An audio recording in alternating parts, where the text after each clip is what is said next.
Do you want to change your life in 30 days? Listen up, and I'm going to share some ideas with you. So today I want to take a few minutes to really just talk about how you can really recreate yourself in as little as 30 days.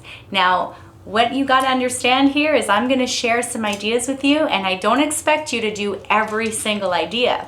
However, I'm going to challenge you to choose one or two, and you can let me know in the comments which ones you're working on.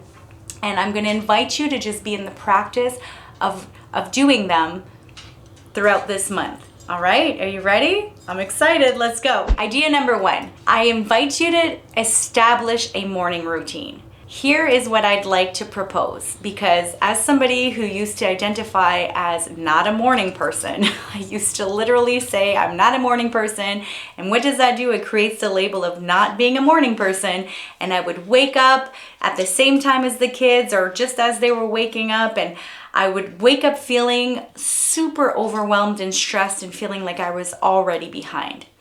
Now, what I know to be true for myself is after realizing, when I came to the realization that this is the life I created for myself and I wanted to be main character energy, just like I'm wanting you to be in 2024, I had to stop identifying as somebody who was not a morning person, and I had to start identifying as somebody who is a morning person. And so what I did is I established a morning routine. So what this could look like is when you wake up in the morning, wake up just a few minutes earlier than you usually do if you have kids, because you want to give yourself some time. Now, I'm not saying you have to be up an hour before your kids. Even a good 10 minutes is enough, just to really just be centered and present in your body. This could look like that. This could also look like you wake up and you create a gratitude list. So you write down things that you're grateful for, because it is a gift being able to open our eyes another day, right? This could also look like getting some fresh morning light on your skin. So this really helps with the circadian rhythms, and it's going to help you when it comes time for your nighttime routine. So you can even journal. Whatever you feel would look like a morning routine. Now, again, don't feel like you have to jam that thing full, right? Let's keep it simple. But I'm going to invite you, if you do choose this idea and establishing a morning routine, choose something that is going to make you feel like you want to do it, okay? And at the same time, know that there are going to be mornings you're not going to want to do it.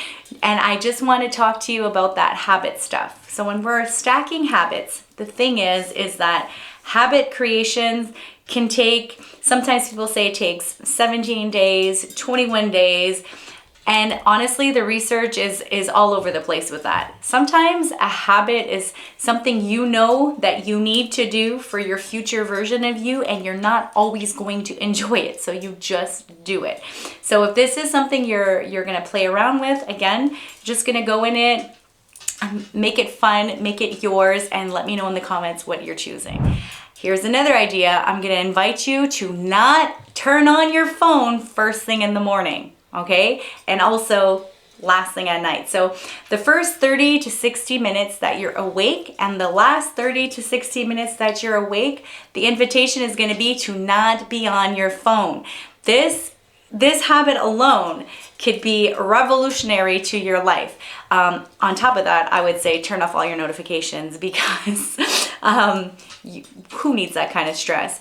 But if you were to play with the fact of not being on your phone first thing, because what it does is as you're waking in the morning, your cortisol levels are rising.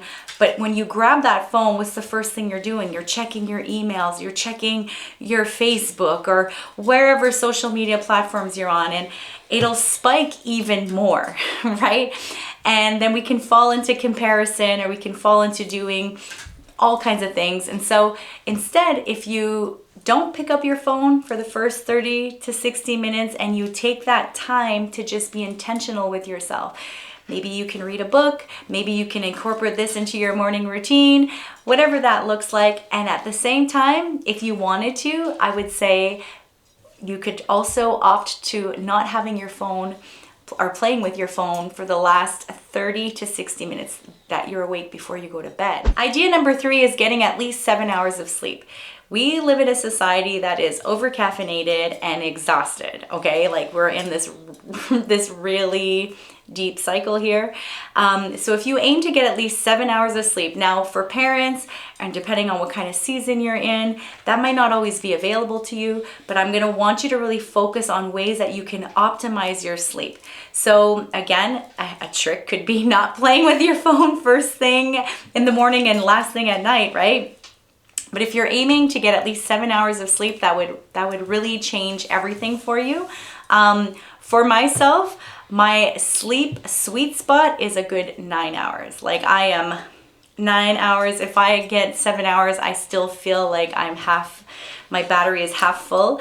Let me know in the comments if you would like me to do another video all on a sleep hygiene routine, if that's something that would be of interest to you, because I could totally share with you what my sleep hygiene routine is. Idea number 4, read more books versus statuses or learn something new. The thing is we live in such a digital world and we're connected to all of our devices, and that really does wear and tear on all kinds of things within our nervous systems and in our bodies and our minds. And so things are different when you actually hold a physical book or a magazine, or you listen to an audiobook, or just be in your thoughts. Go learn something new, and see how that changes in your life.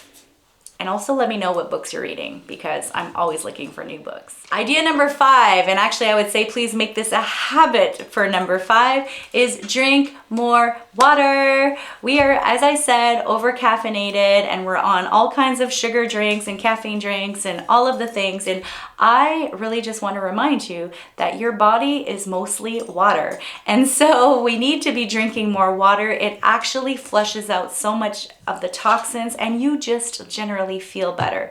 So I'm gonna invite you to drink at least a good 2 liters a day. Now, if you're not somebody who's a water drinker, again, I used to identify as somebody who is not a water drinker. And notice the word I use, identify, right? That's 2 times I've said this. As I'm sharing these habits or these ideas that you can incorporate as habits for the next 30 days, notice where you label yourself as an identity of something that you don't do. Right? I'm not a water drinker. I'm not a morning person. And instead tap into what you are. So as somebody who used to not enjoy water, I would rather drink juice and all of the other sugary things. I had to really just build up the skill, right? And the capacity and the tolerance for water. And so if you're somebody who doesn't drink a lot of water, don't jump right to the 2 liters. Instead, you go slow. Add an extra cup a day, half a cup a day, and see what this does within your 30 days. Trust me, you're gonna flush out a whole bunch of stuff, a whole bunch of crap, and you'll have more energy. And idea number 6, which I'm also gonna invite you to hopefully one day take this as a habit, and maybe this is already one of your habits, but it is to move your body. And so a lot of us are still probably working from home. Some of us actually, that's what we do, is work from home, or we have office jobs, or whatever that looks like. You're in school, whatever, but I feel like we do a lot of sitting. And so when I say move your body, I don't necessarily mean that you have to go and get a hardcore workout in. I'm just inviting you to move your body. Stand up and stretch every hour, or go for a little walk on your lunch break, or, do some gentle dancing. Anything to move your body, because we are made to move. And when we stay seated for so long, or if we just lie in bed watching Netflix, like what we don't use, we end up losing. And you're gonna see that emotions that are stored in the body, they get channeled differently through movement. So I know for myself, whenever I'm stressed, the first thing I need to do is I need to get out and go for a walk, or I need to go and hit the weights, or I need to just move my body. Even if my mind tells me that I don't want to do that, I always end up feeling so much better. So yeah, let me know, out of all of these ideas, which 1 or 2 that you're gonna try for the next 30 days, and let me know how you feel. I'm really curious to know how you feel. Again, please don't choose all of these. Choose 1 or 2, explore how that feels for the next 30 days, and then let me know how it goes. And if you like this video, don't forget to hit the like button, because then it lets me know that you enjoyed my content.